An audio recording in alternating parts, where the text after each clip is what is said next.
네, 우리가 계속해서 우리 사도 바울의 서신을 계속해서 우리가 보고 있는데요. 오늘 제가 여러분들에게 드릴 말씀은 디모데후서 말씀입니다. 여러분, 오늘 말씀을 어떤 한 목사님을 소개하면서 한번 시작해 볼까 하는데요. 지금 사진에 우리 PPT에 나오는 한 목사님이 지금 안 계시네요. 지금 나오시네요. 이 목사님은 여러분들 잘 아실지 모르겠는데 리처드 범브란트라는 목사님이십니다. 이분은 유대인이시고요. 또 루마니아 출신이시고 2차 세계대전 이후에 루마니아가 공산주의에 이렇게 갇혀 있을 때에 그 공산주의에 저항해서 복음을 전파하시면서 지하 감옥에서 또 14년 동안 굉장히 많은 고난과 고초를 당하셨던 그러한 목사님이십니다. 이분이 쓰신 굉장히 오래전에 쓰신 유명한 책이 있는데 하나님의 지하운동이라는 책이 있습니다.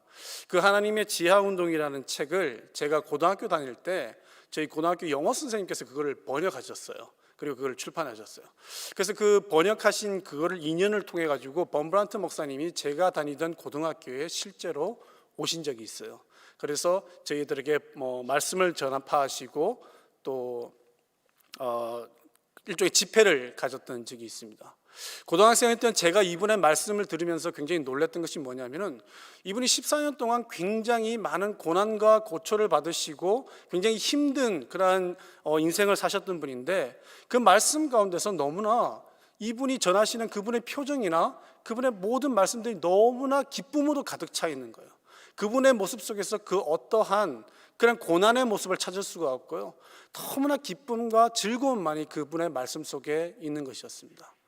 말씀이 끝나고 나서 저희가 이제 그냥 워낙 저도 고등학생이었고 그렇게 많이 이분에 대해서 생각할 시간은 없었는데 이번에 제가 디모데후서 말씀을 준비하면서 하나님께서 성령을 통해서 계속해서 저한테 이 범브란트 목사님을 계속 이렇게 마음속에 주시는 거예요.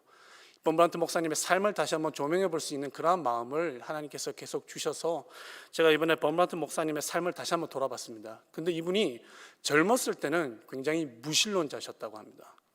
그러니까 무신론자들이 가지고 있는 대표적인 특징 중에 하나가 하나님이 안 계시기 때문에 모든 무신론자들이 다 그런 것은 아니지만 인생을 한번 재미있게 한번 살아보자, 그냥 흥청망청 살아보자, 이러한 마음이 조금 이 목사님에게 있었던 것 같아요. 그래서 젊은 시절에 술도 굉장히 많이 마시고 방탕하게 인생을 그렇게 사셨다고 합니다. 그렇게 인생을 사시면서 또 아프면 죽으면 되지, 이러한 마음으로 계속 사셨는데 실제로 그렇게 방탕한 인생을 사시다가 실제로 그분이 폐결핵에 걸리게 되신다고요. 그 폐결핵에 걸리시고 나서 실제로 죽음이라는 그림자가 자기에게 다가오니까 처음에는 그 죽음을 잘 맞이할 수 있을 거라고 생각했던 그 목사님이 진짜 죽음이 다가오니까 너무 두렵더라는 거예요. 죽기 싫더라는 거예요.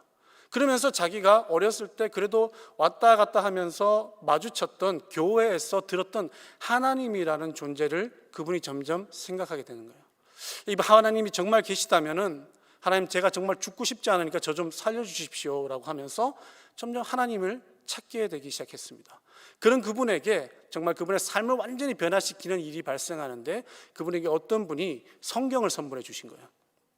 그리고 그분이 그 성경을 통해 가지고 그분이 점점 완전하게 변화되기 시작합니다. 여러분, 디모데후서 3장 16절에 17절에 나와 있는 말씀이지만 모든 성경은 하나님의 감동으로 된 것으로 교훈과 책망과 바르게 함과 의로 교육하기에 유익하니 이는 하나님의 사람으로 온전하게 하며 모든 선한 일을 행할 능력을 갖추게 하려 함이라. 모든 성경이 하나님의 은혜로 되어 있으며 하나님의 영감으로 되어 있다 보니까 하나님께서 기다리셨던 그때에, 하나님께서 준비하셨던 그때에 그 리처드 범브란트 목사님의 마음속에 복음이 들어간 거야.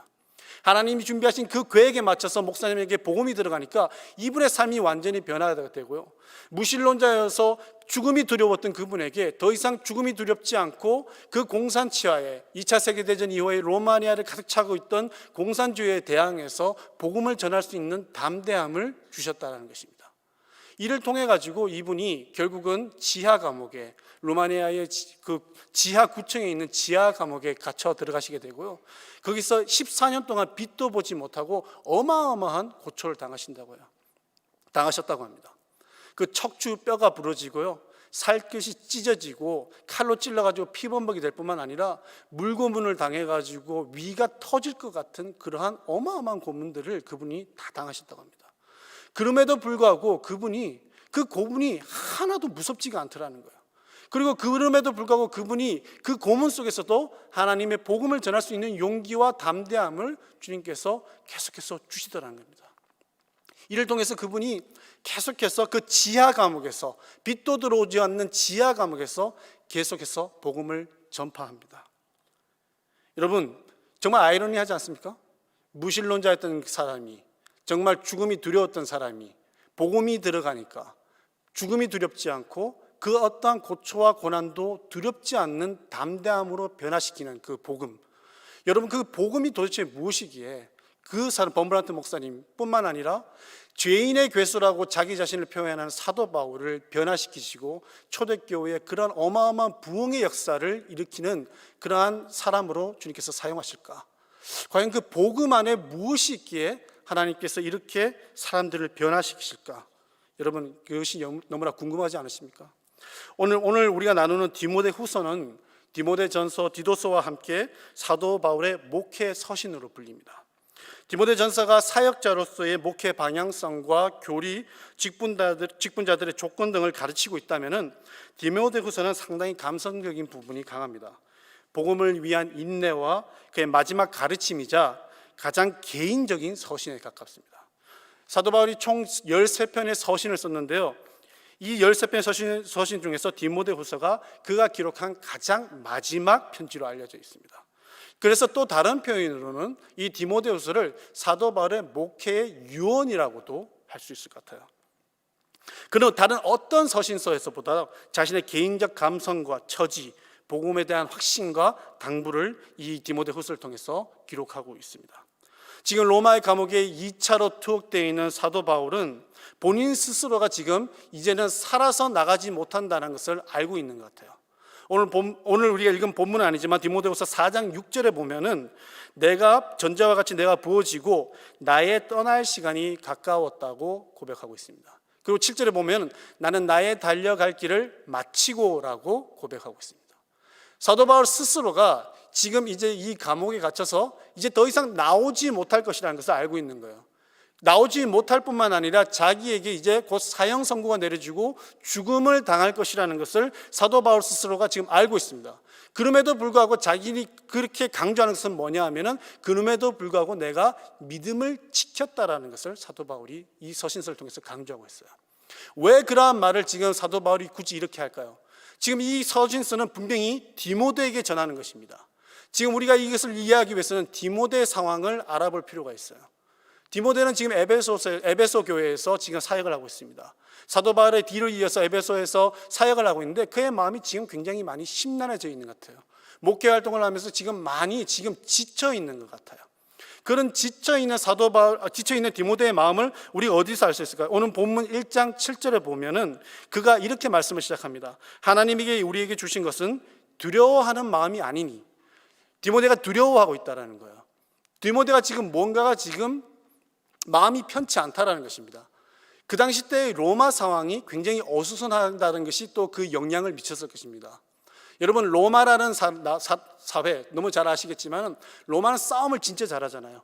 어마어마한 군대를 이끌고 제국을 계속해서 넓혀가고 있는 상황이 있습니다.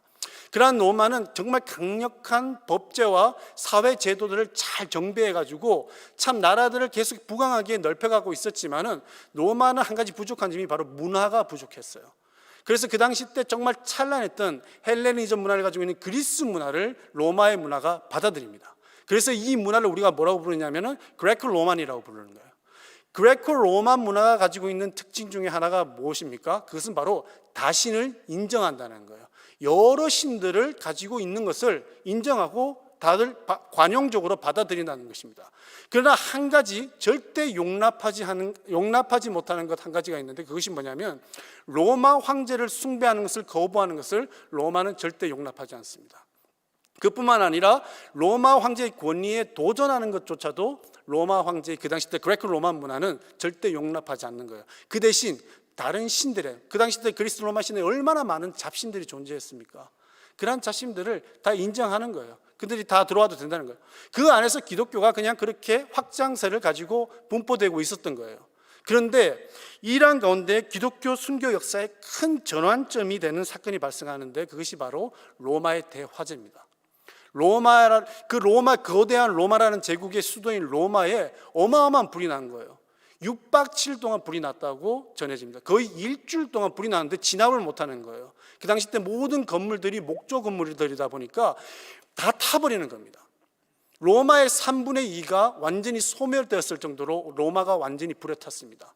그러니까 백성들의 민심이 당연히 동요될 수밖에 없고요. 그에 대해서 우리가 일반적으로 다 이거 동서고금을 막론하고 나라에 무슨 일이 닥치면 무조건 나라님을 욕하잖아요. 그러니까 네로, 그 당시 때 황제였던 네로 황제에 대한 공격이 굉장히 거세게 일어나고 있는 거예요. 실제로 그 사회에서는 어떠한 소문까지, 루머까지 나기 시작했느냐 하면은 이 방화를 저지른 범인이 네로 황제라는 그러한 소문까지도 로마 사회에 퍼지기 시작합니다. 그러니까 네로 황제 입장에서는 자신의 이러한 지금 정치적 공격을 어떻게 타파할 수 있는 묘책이 필요해요. 희생양이 필요합니다. 그 희생양으로 네로 황제가 뽑은 것이 바로 기독교인들입니다.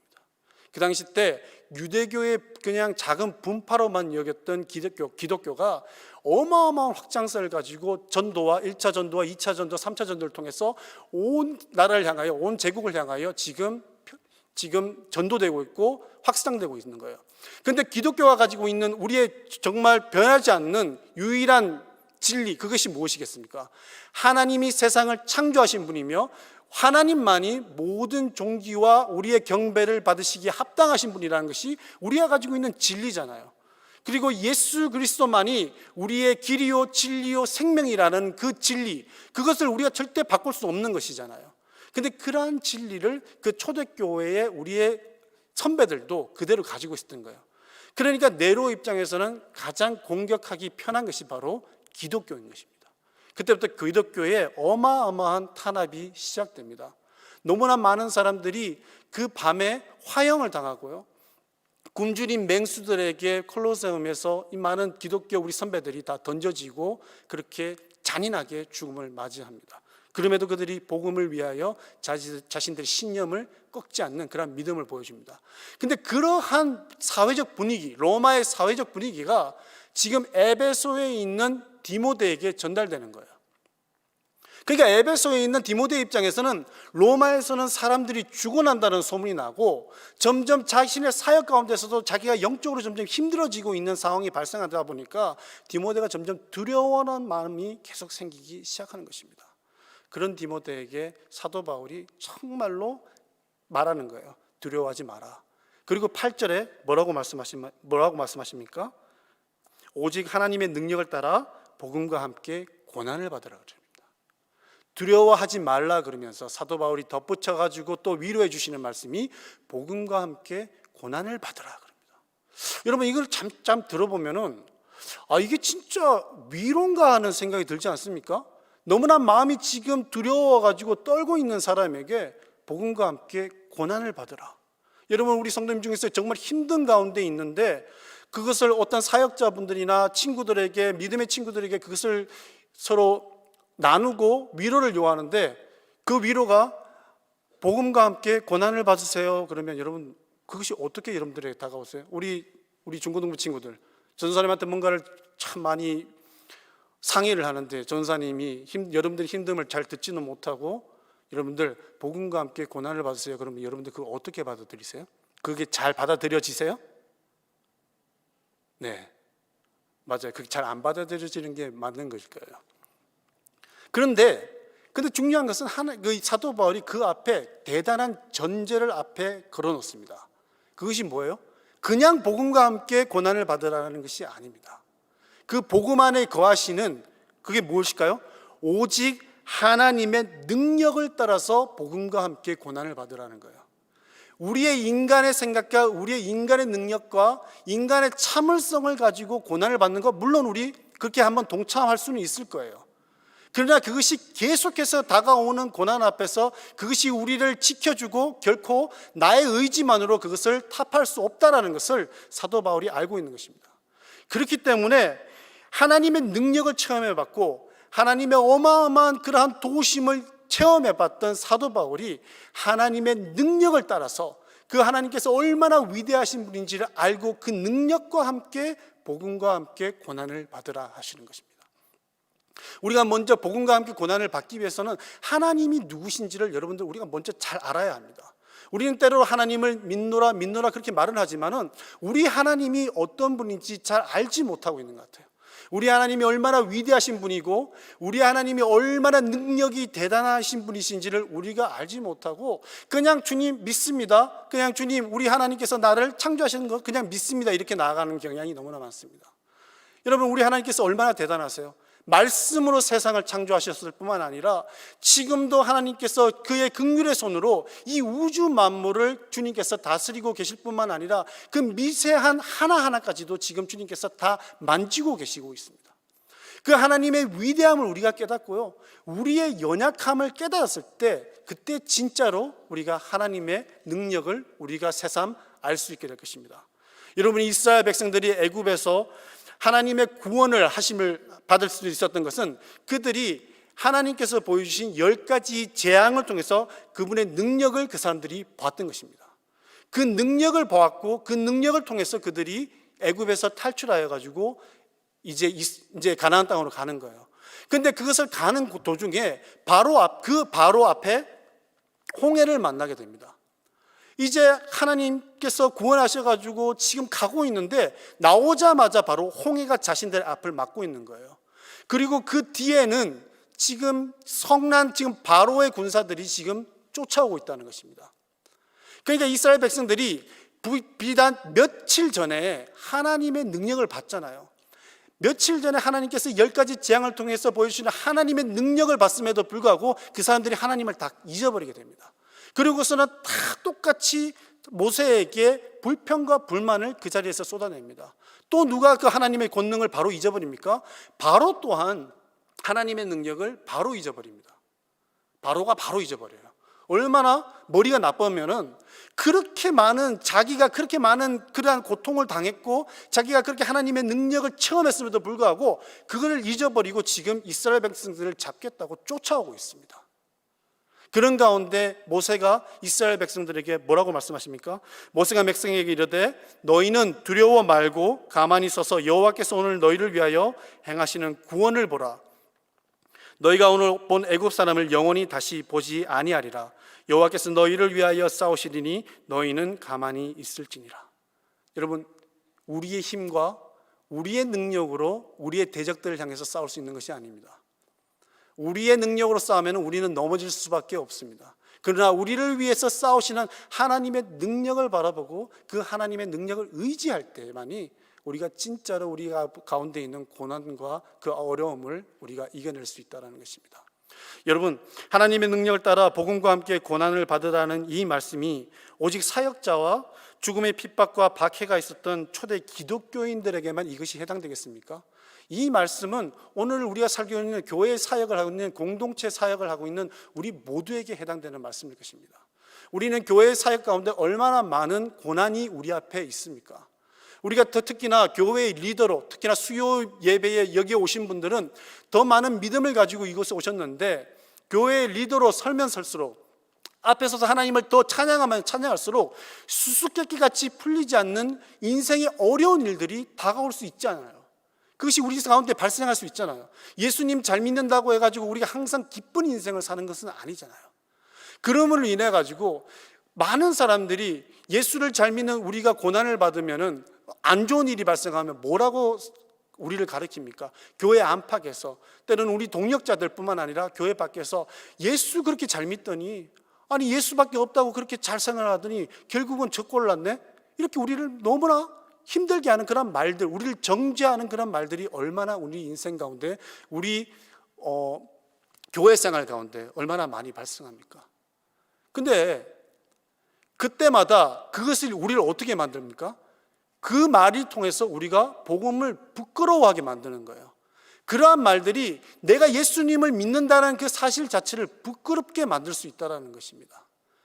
오늘 15절에 보면은 디모데후서 1장 15절에 보면은 사도 바울이 뭐라고 표현하냐면 아시아에 있는 모든 사람이 나를 버린 이 일을 네가 아나니라고 말씀하십니다.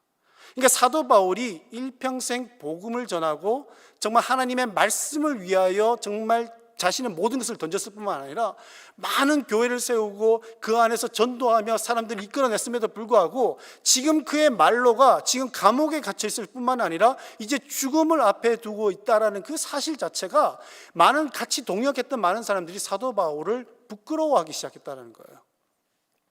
아니 뭐 예수를 그렇게 전파하더니 결국은 저렇게 감옥에 갇혀서 죽을 날만 기다리고 있다는 말인가? 그것이 그 사람들이 바라보는 지금 현재 사도 바울을 바라보는 모습입니다. 마찬가지 아니겠어요? 우리가 신앙생활을 하다 보면은 우리에게 무슨 일이 닥치면은 많은 사람들이 우리로 하여금 복음을 부끄럽게 하는 그러한 공격, 사탄의 공격이 우리에게 있을 수 있습니다. 그러한 사탄의 공격을 우리가 이겨낼 수 있는 방법은 오직 주님의 말씀과 기도밖에 없는 거예요. 우리가 사탄과 맞설 수 있는 능력이 없기 때문에 사탄도 싸움을 잘하거든요. 그잖아요. 사탄과 우리가 1대1로 맞짱 떠가지고 우리가 이길 수 없는 것입니다. 그러니까 우리에게 지금 필요한 것은 전적인 하나님의 능력이 필요하고요.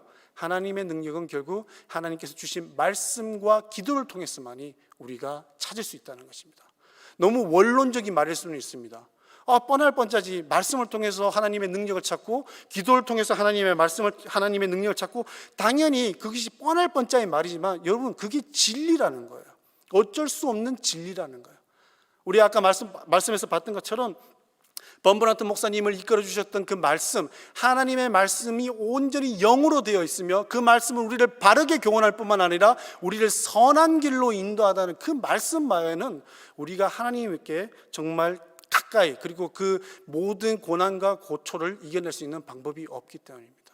우리는 결국 하나님의 말씀과 기도를 붙드는 방법밖에 없는 거예요. 그리고 두 번째로 복음은 전적인 하나님의 부르심이자 은혜인 것입니다.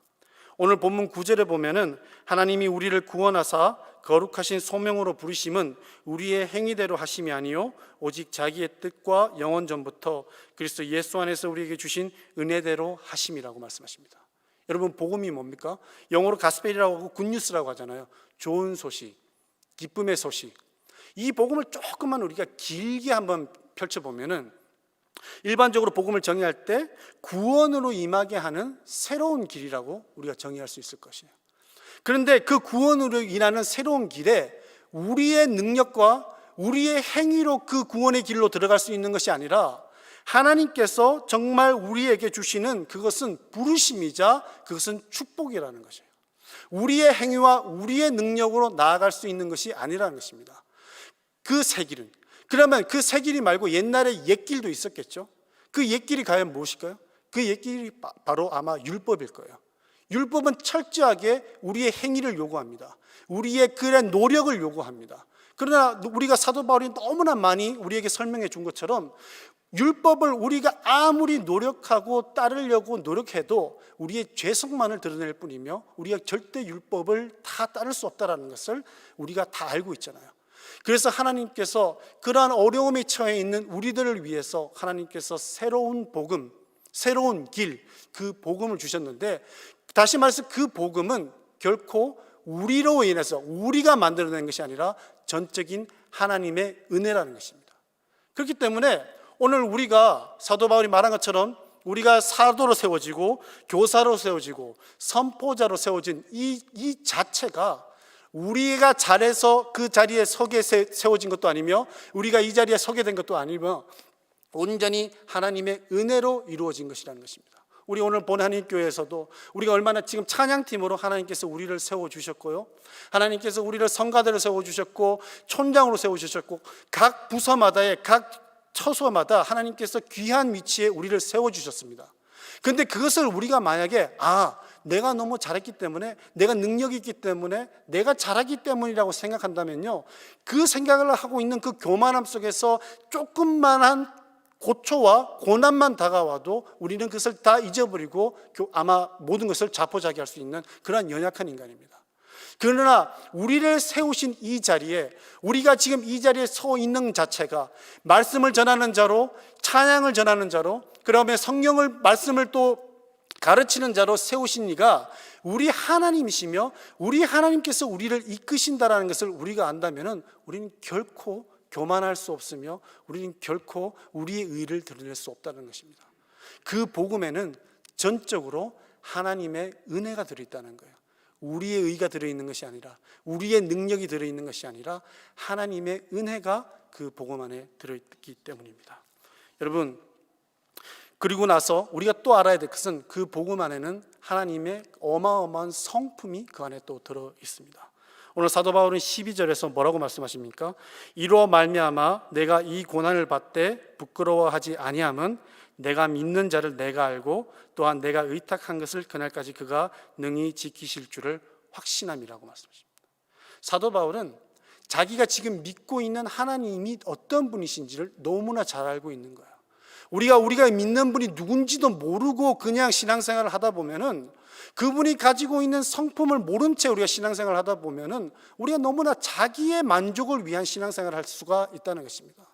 그러나 하나님의 성품이, 하나님께서 어떠한 성품이십니까? 하나님은 의로우신 성품을 가지고 있으시고요, 하나님은 성실하시고 진실하시며 신실하시다는 거예요. 하나님께서는 자기가 약속한 것을 하나도 땅에 떨어뜨리지 아니하시고 그것을 지켜내신다는 거예요. 사도 바울은 그 많은 자기의 경험을 통해서, 하나님과 동역함을 통해서 우리 하나님께서 가지고 계신 그 성품을 깨달았고 그 성품을 이해하기 시작한 것입니다. 그러면서 우리에게도 우리 하나님이 어떠한 하나님이신지를 잘 깨달으라는 거예요. 우리 하나님께서 복음 안에서 어떻게 임재하고 계신지를 잘 깨달으라는 것이에요. 우리가 하나님의 일을 함에 있어서 하나님께서 성실하신 것처럼 우리가 그 성실함을 가지고 하나님을 섬겨야 된다는 것이고요, 우리 각자들을 믿고 섬겨야 된다는 것이고요, 하나님께서 신실하신 것처럼, 하나님께서 진실하신 것처럼 우리 각자가 우리가 모인 이곳에서 서로에게 진실하고 신실함으로 나아갈 때에 그 복음의 은혜가 우리 가운데서 넘쳐날 수 있다고 사도 바울은 말씀하시는 것입니다. 하나님의 복음에는 하나님의 능력이 있습니다. 하나님의 복음에는 하나님의 은혜가 있습니다. 그리고 하나님의 복음에는 하나님의 성품이 들어있습니다. 그러니까 우리가 복음을 통해서 구원을 받고 우리가 복음을 통해서 은혜를 받았다면 우리가 하나님의 능력을 의지할 수밖에 없고요, 이 모든 것이 하나님의 은혜임을 인정하지 않을 수밖에 없습니다. 그것이 하나님께서 우리에게 주신 오늘 복음에 대한 진리라는 것입니다. 여러분, 사도 바울이 디모데후서의 말씀을 다 마무리하면서 4장에 가면은 참 많은 사람들을 열거를 해요. 아무래도 이것이 유언의 말씀이다 보니까 자기 인생 가운데 스쳐갔던 많은 사람들이 아마 생각이 났을 거예요. 그러면서 어떤 사람들은 세상을 좋아해서 떠난 사람들도 있고요, 어떠한 사람들은 다른 사역지를 찾아서 또 떠난 사람들도 있습니다. 그런데 디모데후서를 마무리하면서 등장하는 정말 한 사람이 있는데, 우리가 그 사람을 눈여겨봐야 되는데 그 사람이 바로 마가입니다. 여러분, 마가와 사도 바울의 관계를 너무나 잘 아시잖아요. 마가가 1차 전도 여행 때 복음을 완전하게 접하지를 못한 거예요. 마가가 복음에 대한 확신이 없었어요. 그 전도 여행 속에 함께 하시는 하나님의 능력과 하나님의 은혜를 마가가 아마 바라보지 못한 것 같아요. 그러니까 마가가 약간 왔다리 갔다리 한 것 같아요. 그러니까 1차 전도 여행 중에 마가가 그냥 슬쩍 떠나버립니다. 가버리는 거예요. 그리고 나서 2차 여행을 다시 놓고 마가를 동참시키느냐 동참시키지 않느냐를 두고 사도 바울과 바나바 사이에 언쟁이 벌어지고 분쟁이 발생하는 거예요. 이 마가로 인해 가지고 어마어마한 분쟁이 발생할 뿐만 아니라 전도 여행이 갈라집니다. 너는 네 갈 길 가고 나는 내 갈 길 가겠다 해가지고 두 사도가 서로 다른 길로 가게 됩니다. 마가로 인해 가지고. 그래서 어떻게 보면 이 마가가 분쟁의 원인처럼 보이는데, 오늘 말씀에서 4장에서 사도 바울이 마가가 자기의 사역에 유익하다고 다시 디모데에게 자기에게 데려오라고 그러는 거예요. 그 2차 전도 여행 이후에 성경에 나타나지 않던 마가가 12년 동안 자기 자신의 노력과 그것이 아니라 하나님께서 주어주시는 복음의 능력을 마가가 아마 체험했을 것입니다. 마가가 달라졌다는 거예요. 우리 마가가 달라졌다는 거예요. 우리 마가에게 복음이 들어가니까 이 복음 안에 있는 하나님의 능력을 마가가 보기 시작한 것입니다. 하나님의 은혜를 마가가 체험하기 시작한 것입니다. 그리고 동일한 시간에 사도 바울은 계속해서 그 복음을 통하여 계속 성장했을 거예요. 그래서 복음을 통하여 성장한 이 마가와 복음을 통하여 성장한 바울이 다시 합력하여서 선을 이루는 거룩한 역사가 오늘 디모데후서 마지막에 나타납니다. 복음이 그러한 것입니다. 복음이 도저히 고쳐질 것 같지 않은 사람을 다시 고쳐져서 하나님의 사람으로 만드는 것이 복음이고요, 복음을 통하여 다시 그 사람들이 합력하여서 하나님의 선을 드러낼 수 있는 것, 그것이 바로 복음의 능력이라는 것입니다. 여러분, 오늘 우리가 말씀을 정리하면서 저는 제 인생 가운데 너무나 하나님께서 주시는 큰 은혜의 말씀이 있는데, 그것이 오늘 우리가 읽은 말씀이 아니라 디모데후서 4장 7절과 8절에 나오는 말씀이에요. 우리 다 같이 이 말씀 한번 읽어봤으면 좋겠습니다. 시작. 나는 선한 싸움을 싸우고 나의 달려갈 길을 마치고 믿음을 지켰으니 이제후로는 나를 위하여 의의 면류관이 예비되었으므로 주 곧 의로우신 재판장이 그날에 내게 주실 것이니 내게만 아니라 주의 나타나심을 사모하는 모든 자에게니라. 여러분, 이제 죽음을 앞두고 있는 사람의 마지막 고백입니다. 그런데 정말 이제 목이 잘릴 그 순간에 놓여 있는 사람의 마지막 고백이, 나는 나의 달려갈 길을 마치고 믿음을 지켰으니 이제 나를 위해서 하나님께서 의의 면류관을 준비하고 계시다는 확신을 가지고 있다는 거예요. 여러분, 우리가 오늘 같이 이 말씀을 읽었지만은 이것이 우리의 도전이 되는 말씀이 됐으면 좋겠고요, 저는 이 말씀만 바라볼 때마다 이 사도 바울의 이 고백이 너무나 부럽습니다. 얼마나 하나님과의 복음을 통한 관계가 확실하게 섰으면은 어떻게 죽음을 앞에 두고서도 이러한 고백을 남길 수 있을까? 너무나 부럽고 너무나 이 고백을 따라가고 싶은 제 마음이 있습니다. 그게 정말 쉽지는 않아요. 너무나 어려운 과정이라는 것을 우리는 알고 있습니다. 그러나 우리 본 하나님교회, 우리 성도님, 우리 모두가 함께 결국은 하나님께서 우리에게 원하시는 것은 우리 육신 가운데 있는 썩어질 것을 사모하는 것이 아니라 하늘의 소망과 하늘의 영광을 바라보며 살아가기를 우리 주님께서는 지금 원하고 계십니다. 우리의 마지막 고백이, 주님, 내가 인생 가운데서 참 많은 부를 쌓았습니다. 주님, 내가 인생 가운데서 참 많은 것을 이루었습니다. 이것이 우리의 인생의 고백이 되지 않고요, 이 사도 바울의 고백처럼 내가 달려갈 길을 달리고 내가 믿음을 지켰으니 하나님께서 의의 면류관을 주실 것을 확신한다는 그 믿음의 고백이 저의 고백이 되기를 원하며 여러분들의 고백이 되기를 간절히 소망합니다. 그것을 가지고 우리가 하나님의 복음을 향해서 끝까지 전진할 수 있는 우리 모두가 될 수 있기를 주님의 이름으로 축원합니다. 기도하겠습니다. 하나님, 감사합니다. 하나님, 우리는 연약하고 우리는 너무나 쉽게 넘어질 수 있는 그러한 자들이지만 우리 주님은 너무나 위대하시며 우리 주님은 너무나 강하고 전능자이심을 저희가 고백합니다. 하나님, 복음을 통하여 저에게 주신 그 하나님의 능력과 하나님의 은혜와 하나님의 성품을 잘 기억하여서 우리 인생 가운데 우리의 의로 나가는 것이 아니라 우리와 함께 하시며 우리를 인도하시는 주님의 복음과 주님의 그 길과 가르침을 함께 나아갈 수 있는 저희들의 인생이 될 수 있도록 주님 함께하여 주시옵소서. 우리 주 예수 그리스도 이름으로 기도드립니다.